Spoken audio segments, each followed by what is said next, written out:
Ya, pemirsa, kembali di iNews Siang, aparat gabungan membubarkan paksa puluhan muda-mudi yang berkerumun di kawasan flyover Klender, Pulau Gadung, Jakarta Timur. Tidak hanya itu, pemirsa, petugas juga mendapati tempat hiburan malam berkedok kafe yang beroperasi melewati batas jam buka.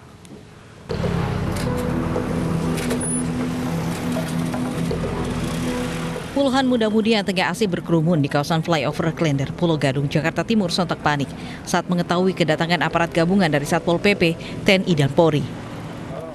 Sebagian dari mereka memilih membubarkan diri, sementara sebagian lain terpaksa dibubarkan oleh petugas. Selain membubarkan kerumunan di flyover Klender, petugas juga mendapati sejumlah kafe dan tempat makan yang melanggar jam operasional dan tak membatasi jumlah pengunjungnya. Bahkan sebuah tempat makan nekat menggelar meja dan kursi makan di atas trotoar yang menjadi akses pejalan kaki. Total ada 5 tempat makan yang melanggar jam operasional dan menimbulkan kerumunan di wilayah Pulau Gadung, Jakarta Timur. Tadi juga yang ada resto ya kita temukan itu trotoar dipergunakan untuk tempat duduk-duduk untuk makan. Kita bubarkan. Di wilayah Jakarta Barat, petugas Satpol PP juga menemukan sebuah tempat hiburan malam berkedok kafe yang nekat beroperasi di atas jam 9 malam. Bahkan para pengunjung sempat bersembunyi di sejumlah ruangan di lantai atas saat mengetahui kedatangan petugas.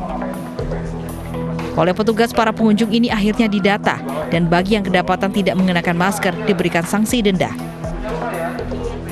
Petugas juga memberikan sanksi kepada pemilik usaha berupa penyegelan dan larangan buka selama 1 kali 24 jam. Dari Jakarta, Rio Manik dan Miftahul Gani, iNews melaporkan.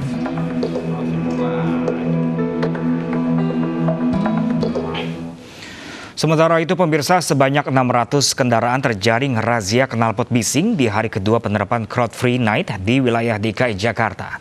Polisi pun memberikan sanksi mendorong kendaraan serta tilang kepada para pelanggar.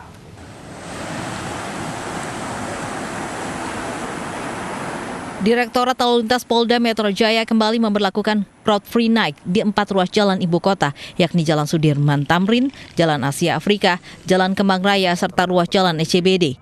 Selain menutup akses jalan untuk menghindari kerumunan, polisi juga memeriksa kendaraan yang masih menggunakan knalpot bising atau tidak sesuai standar yang telah ditentukan. Hasilnya sebanyak 639 kendaraan terjaring razia. Para pelanggar kemudian diberikan sanksi mendorong kendaraannya serta sanksi tilang. Kami melaksanakan penindakan terhadap pelanggaran knalpot bising yang memang akhir-akhir ini muncul kembali dan semakin meresahkan masyarakat. Sehingga kemudian kita melakukan penindakan dengan tilang. Rencananya Crowd Free Night akan terus diberlakukan di 4 ruas jalan di DKI Jakarta selama PPKM. Berlaku setiap akhir pekan mulai dari pukul 10 malam hingga pukul 4 pagi. Jakarta, Sofyan Firdaus, iNews melaporkan. Untuk mengurangi kemacetan di akhir pekan, Kepolisian Daerah Jawa Barat petugas menambah titik lokasi penyekatan. Bahkan ditemukan pengemudi mobil menggunakan plat palsu untuk menghindari pemeriksaan.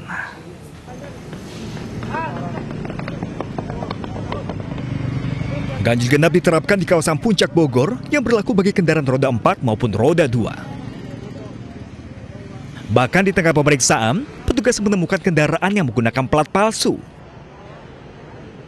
Penggunaan plat palsu ini terbongkar saat petugas turut memeriksa STNK kendaraan dan mencocokkannya dengan plat kendaraan. Dalam pelaksanaan pola ganjil genap ini menemukan beberapa masyarakat yang melakukan aksi untuk mengelabui petugas, di mana salah satu terjadi pemalsuan plat atau penggunaan plat palsu dan penggunaan kendaraan tidak sesuai dengan peruntukan. Ya, tentu di sini kami sudah mengantisipasi dari petugas, di mana kami di titik-titik pemeriksaan, di pos-pos pemeriksaan ini melakukan pemeriksaan seluruh kendaraan. Sekarang polisi mempermudah, kami diarahkan balik dan dikena sanksi tilang, Pak. Nanti ke pengadilannya kapan, Pak? 2 minggu lagi. Ya. Rencana emang mau ke puncak, Pak? Mau ke puncak. Kini titik pemeriksaan ditambah menjadi 8 titik. Karena masih banyak pengendara melanggar aturan, seperti melewati jalan tikus atau bahkan kendaraan yang kedapatan menggunakan plat bodong. Dari Bogor, Jawa Barat, Tim Liputan iNews melaporkan. Sementara itu pemirsa, Banyuwangi, Jawa Timur mulai membuka seluruh destinasi wisata alam, di mana pembukaan 68 wisata ini menyusul penerapan PPKM level 2 di Banyuwangi.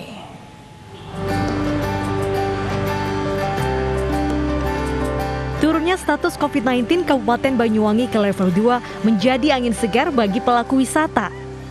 Kini, Kabupaten Banyuwangi secara resmi membuka 68 destinasi wisata di daerahnya, khususnya destinasi wisata alam. Namun, sejumlah syarat harus dipenuhi. Di antaranya, kapasitas pengunjung hanya 25% dan semua pelaku wisata harus divaksin. Karena kita takut nanti ada seperti revenge travel yang ada di India, di Amerika, ya balas dendam wisata karena sudah beberapa bulan ini masyarakat tidak bisa berwisata, tempat wisata tutup, akhirnya ada kejenuhan. Nah, maka mereka berbondong-bondong ingin datang ke tempat wisata. Kalau ini tidak dikontrol, aturan tidak ditaati, maka nanti warga dan pelaku usaha pun antusias menyambut kabar bahagia ini.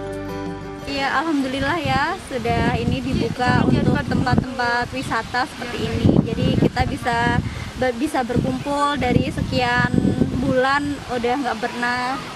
Alhamdulillah pada hari Jumat kemarin Banyuwangi sudah turun ke level 2.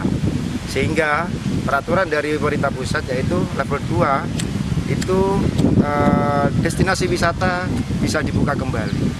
Tapi dengan peraturan dan penerapan protokol kesehatan yang sangat ketat.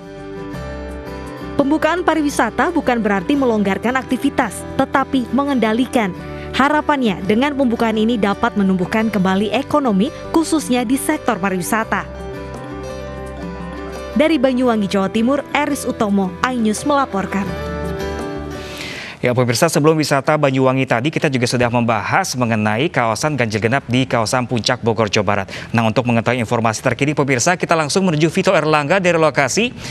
Halo, selamat siang Vito Erlangga, bagaimana kondisi wisata Puncak pada siang hari ini? Ya baik Pram dan pemirsa, seperti dapat kami laporkan bahwa memang seperti diketahui bahwa saat ini pemerintah Kabupaten Bogor sendiri telah menerapkan PPKM level 3. Artinya sejumlah tempat wisata ini sudah mulai dibuka secara bertahap di sejumlah kawasan di wilayah Kabupaten Bogor. Salah satunya di tempat di mana saat ini saya melaporkan, yaitu di kawasan Kebun Teh, Cisarua, Jalan Raya Puncak Bogor. Yang mana memang berdasarkan pemantauan kami, nampaknya antusiasme wisatawan cukup tinggi untuk berlibur di kawasan wisata Kebun Teh. Hal ini dapat dibuktikan dengan banyaknya antrian baik kendaraan roda 2 maupun kendaraan roda 4 yang mengantri di sepanjang Jalan Raya Puncak Bogor, khususnya di kawasan Kebun Teh. Meskipun demikian, dari pihak Satgas COVID-19 Kabupaten Bogor sendiri, pihaknya terus melakukan upaya untuk pengendalian mobilitas masyarakat, khususnya bagi warga luar daerah yang ingin berwisata di kawasan wisata Puncak Bogor.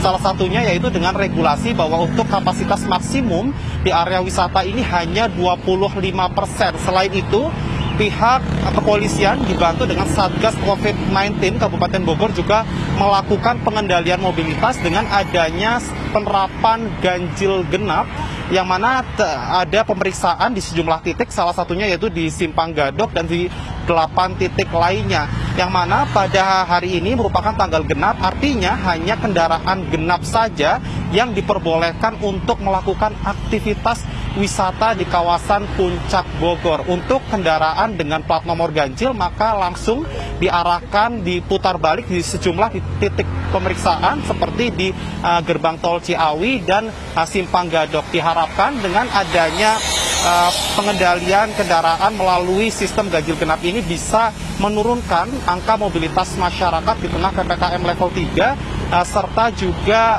meminimalisir adanya kepadatan di area wisata. Kembali ke Anda, Pram. Baik, Vito Erlangga melaporkan langsung dari kawasan Puncak Bogor, Jawa Barat. Terima kasih dan tetap jaga kesehatan, Vito. Ya, pemirsa, warga asik berbelanja di Pasar Tumpah kawasan Gasibu, Bandung, Jawa Barat. Informasi selengkapnya sesaat lagi. Tetaplah bersama kami.